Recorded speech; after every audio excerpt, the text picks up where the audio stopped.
बोलिए परमहंस योगी राज श्री शक्ति पुत्र जी सद्गुरुदेव भगवान की जय। माता आदि शक्ति जगत जननी जगदम्बे मातु की जय। श्री पंच ज्योति शक्ति तीर्थ सिद्धाश्रम धाम की जय। हिंदू राष्ट्र भारत माता की जय। सर्वप्रथम आप सभी देशवासियों को आज गुरुवार शक्ति साधना दिवस के शुभ अवसर पर बहुत बहुत शुभकामनाएं देता हूं और सभी लोगों को सादर जय माता की, जय गुरुवर की।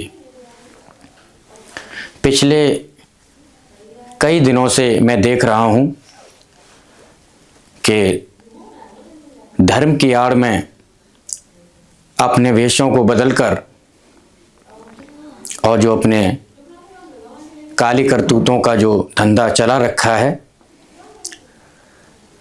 निश्चित ही हमारे सनातन के लिए बहुत ही शर्मनाक बात है कि जब भी किसी के द्वारा किसी सत्य को उजागर किया जाता है, प्रस्तुत किया जाता है, तो निश्चित ही उसके इफेक्ट भी देखने को मिलते हैं।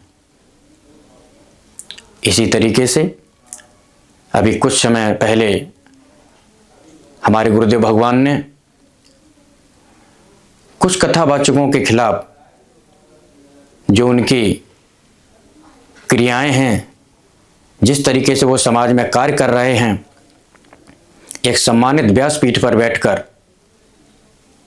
तो उन्हीं में वो एक बहुत बड़ी खाई खोदते चले जा रहे हैं समाज के लिए कि जिस समाज के लिए वह एक वास्तविक ज्ञान प्रदान करें और वास्तविकता बताएं, उन्हें धर्म राष्ट्र मानवता की सेवा करने का पाठ पढ़ाएं, उन्हें नशे मान से मुक्त चरित्रवान जीवन, चेतनावान जीवन जीने का मार्ग बतलाएं, ऐसा कदापि नहीं किया जा रहा है।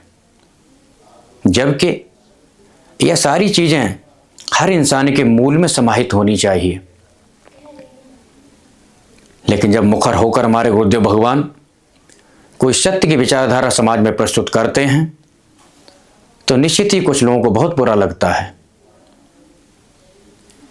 जबकि हमारे गुरुदेव भगवान कोई भी बात समाज में प्रस्तुत करते हैं तो पूरे प्रमाण के साथ कार्य करने की पराकाष्ठा और एक त्याग तपस्या का क्या असर होता है, क्या हमारे जीवन में प्राप्त होता है, इन सब चीज़ों को लेते हुए वह अपनी बात को समाज के बीच में रखते हैं। इसी में जब गुरुदेव भगवान ने इस बात का हम सभी लोगों को सद्ज्ञान कराया कि माता आदि शक्ति जगत जननी जगदम्बा ही हम सभी की जननी हैं, मूल इष्ट हैं, अजन्मा हैं, तो निश्चित ही उस चीज का बहुत ही ज्यादा खराब सबसे पहले एक प्रशांत जी महाराज अपने आप को कहते हैं, उनको लगा। क्यों आपको ऐसा क्यों लगा? इसमें ऐसी गुरुदेव भगवान ने क्या बात कह दी? क्या आदिशक्ति जगत जननी जगदम्बा ब्रह्मा विष्णु महेश की जननी नहीं है? भगवान कृष्ण की जननी नहीं है? भगवान राम की जननी नहीं है? हमारी आपकी सबकी जननी नहीं है? प्रकृति का मूल शब्द मां है और निश्चित ही मूल बात को ना समझते हुए गलती स्वयं करते हैं। जब कोई सत्य का पाठ पढ़ाया जाता है तो उसको पढ़ने की सामर्थ्य नहीं रखते, क्योंकि आपका दिमाग किसी दूसरी जगहों पर होता है। आपकी निगाहें समाज से किसी दूसरी चीज को हासिल करने में होता है। आपको वह चीज हजम भी कैसे होगी? अरे धूर्त, पाखंडी, अन्यायी, दुराचारी, व्यभिचारी, तू समझता क्या अपने आप को? तू तो ना महाराज कहने का अधिकारी है, ना ही किसी प्रकार से कथावाचक कहने का अधिकारी है। जहां तक कि मेरा मानना है, पिछले कई दिनों से मैं तेरी भाषा शैली को देख रहा हूं, तेरी भाषा शैली से कहीं से भी तू एक साधारण मानव भी नहीं लगता है। निश्चित तौर पर पुनर्जन्म का तेरा कोई न कोई पाप उदय हुआ है। और उसका प्रायश्चित करने के लिए तेरे पास मौका है, लेकिन तूने सारी हदें पार कर दी। एक ऋषि के ऊपर उंगली उठाकर एक ऋषि की वाणी को अवरोध बना रहा है। इन चीजों से आखिर तू सिद्ध क्या करना चाहता है? तेरी क्या सामर्थ्य है कि एक ऋषि की यात्रा को रोक सके?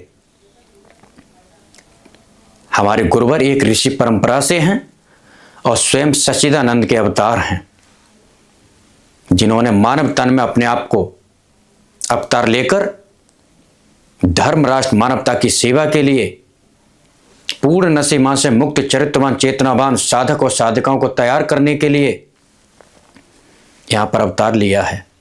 और तेरे जैसे दुराचारियों को या तो सुधर जाने के लिए और नहीं तो समूल विनाश करने के लिए ही उनका यहां पर अवतार हुआ है।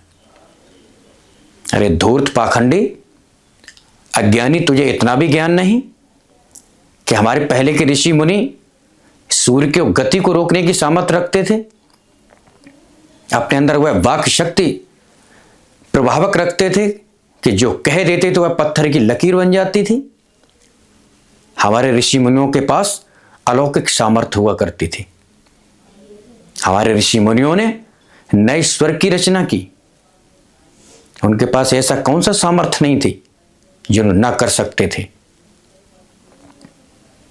लेकिन तू समझेगा ही नहीं, तुझे समझना ही नहीं है, क्योंकि तुझे तो केवल अपनी व्यवसाय की दुकान चलानी है धर्म की आड़ में।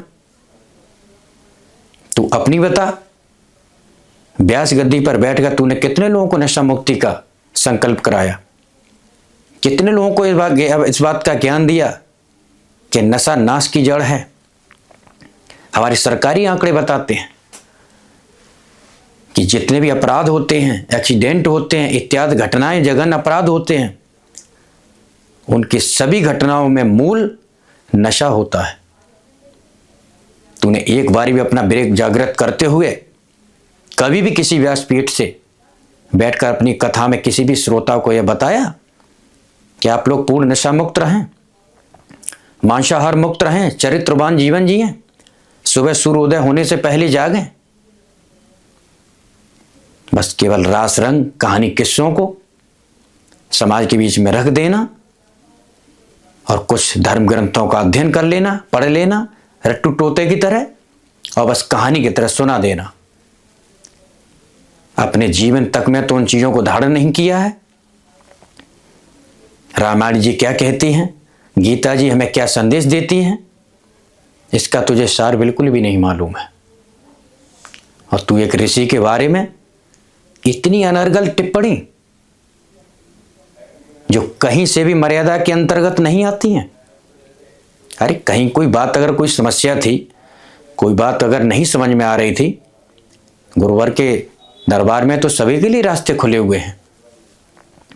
संपर्क किया जा सकता था, वहां पर जाया जा सकता था। मतलब एक संग इतनी हदों पे गुजर जाना जो एक शोभा कहीं से भी नहीं देता, ये निश्चित ही आने वाले समय में तुझे इसका एहसास अवश्य बहुत ही विषम परिस्थिति से गुजरने के बाद पता लगेगा, एहसास अवश्य होगा। निश्चित तौर पर यह 21वीं सदी युग परिवर्तन की सदी है और गुरुदेव भगवान एक युग चेतना पुरुष हैं और इस समाज में वो केवल युग परिवर्तन करने के लिए ही आए हैं। युग का परिवर्तन तो सुनिश्चित है। तेरे जैसे जाने कितने आए थे और जाने कितने चले गए और जाने कितने आएंगे और कितने चले जाएंगे, लेकिन गुरुवर की यात्रा में अंश मात्र भी तुम लोग कुछ भी नहीं कर पाओगे, कहीं पर भी रुकावट नहीं डाल सकते हो, क्योंकि गुरुदेव जी प्रकृति सत्ता से एकाकार हैं। माता भगवती आदि शक्ति जगत जननी जगदम्बा के उपासक हैं। वो सभी देवी देवताओं का मान सम्मान करते हैं, सभी को अपने हृदय में समाहित करके रखते हैं। उनके द्वारा ही पंच ज्योति शक्ति तीर्थ सिद्धाश्रम धाम की स्थापना की गई है। जो एक धर्म ध्रुव के रूप में स्थापित है, जहाँ पर पिछले 27 वर्षों से दुर्गा चालीसा का अखंड गुणगान चल रहा है, अनंत काल तक के लिए, सत्य सनातन के लिए, सभी जीव जंतु प्राणियों के कल्याण के लिए और तेरी भी बुद्धि शुद्धिकरण हो सके उसके लिए। तू बता, तू क्या कर रहा है? तो केवल कथा सुनाने के बाद, धन अर्जन करने के बाद बैग में पैसे भरे और बस घर को निकल लिए। तू समाज को ये दे रहा है और एक ऋषि का सामना करने निकला है। तू कहता है कि शक्तिपुत्र महाराज जी अपने शिष्यों को आगे बढ़ाकर हमसे इस तरह की वार्तालाप करवा रहे हैं। ये तेरा बहुत बड़ा भ्रम है, ये तेरी बहुत बड़ी भूल है। अभी गुरुदेव भगवान ने तो कोई आदेश ही नहीं हम लोगों को दिया है, क्योंकि गुरुदेव भगवान को भी मालूम है तो जैसे लोभी लंबट और दुष्ट पाखंडियों को जवाब देने के लिए उनके सिद्ध साधक और साधिकाएं ही पर्याप्त हैं। और वह भी इंतजार कर,